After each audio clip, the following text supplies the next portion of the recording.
Hey guys, it's Moonlander back with another horror movie review. And today we're going to be looking at a movie I rented in the new releases of Amazon called Dark Signal. And this movie has a 4.2 IMDb rating, so it doesn't really have good reviews. But I decided to rent it anyway because it lists Neil Marshall as an executive producer, and the trailer looked pretty cool. Do you know me?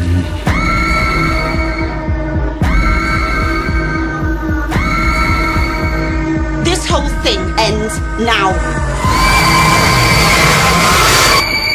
Yeah, so only if this movie was half as intense as the trailer, it might have been decent.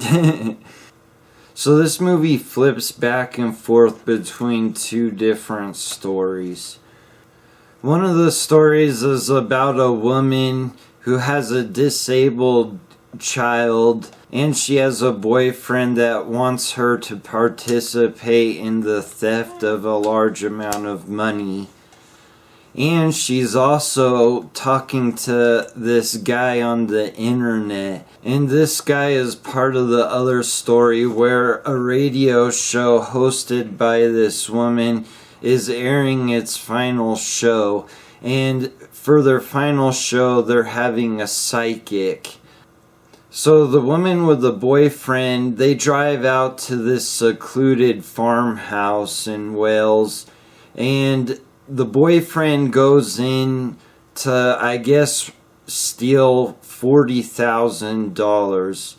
And she's supposed to be the lookout, and she's supposed to be listening to this guy's radio show that she's talking on the internet with. Stay tuned because we have Carla the Psychic. We believe that an entity has made contact with the radio station. What is that? While this is taking place, the radio show goes on, and somehow they pick up a ghost trying to communicate with the psychic while they're airing the radio show. And this ghost is trying to warn them how there's this woman trapped in a farmhouse by this killer that's been killing women, I guess, in the area. And as the movie goes on, these two stories intertwine and reach a conclusion of sorts. So the things I didn't like about this movie is I thought that the filmmaking was sloppy with this one, and especially when it came to the story or the writing. The main character of the movie was done in a really odd way. She has a disabled child, and he is of color, and yeah, she has a white boyfriend, and she's also talking to this guy on the internet who's white. And I just wasn't really sure what they were going for with this lady, like, having all these different relationships. Like, it was odd to me. And then toward the beginning of the movie, they also wanted you to see that she was in financial trouble, and they have a repossession team come to her home, and they're like wearing like tactical vests, and they like only take her $20 TV. Like, it didn't really make sense to me, and I thought it was very odd. When they get to the part where she's supposed to be the lookout for her boyfriend while he's going into this house stealing this money from what he says is a football player, she has like a ghost that keeps appearing like behind her. Like, she's like taking selfies and there's a ghost behind her. It's like opening the trunk of her car, and then it's like just sitting behind her. I mean, this ghost appears like 10 times before it attacks her. and it reminded me of something you might see in like a scary movie.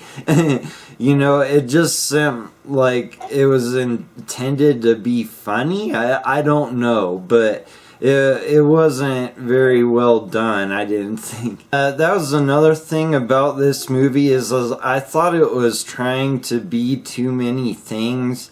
Like, I thought it was trying to go for a supernatural thriller. At times I felt like it might be trying to be a torture porn or just a slasher movie. Then by the end I thought maybe they were going for a heartwarming female empowerment type of movie.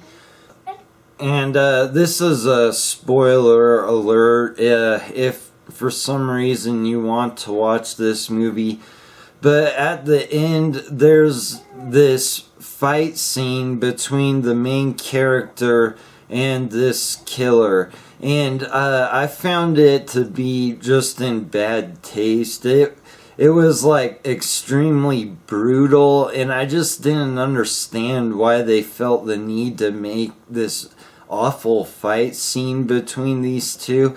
It just seemed out of place, and it didn't really make sense to me. And I just felt like I was watching this woman get brutalized for no real good reason, other than somebody thought it was entertaining. And for the things I did like about this movie is, well, I guess I know what a bad movie from Wales looks like now.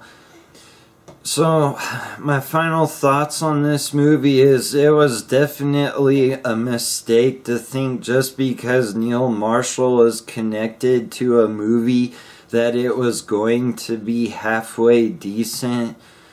I found this movie to be offensive and difficult to sit through, but I did sit through it, so I'm going to give it a 2 out of 10. Alright, you guys, thanks for watching, and I'll see you on the next one.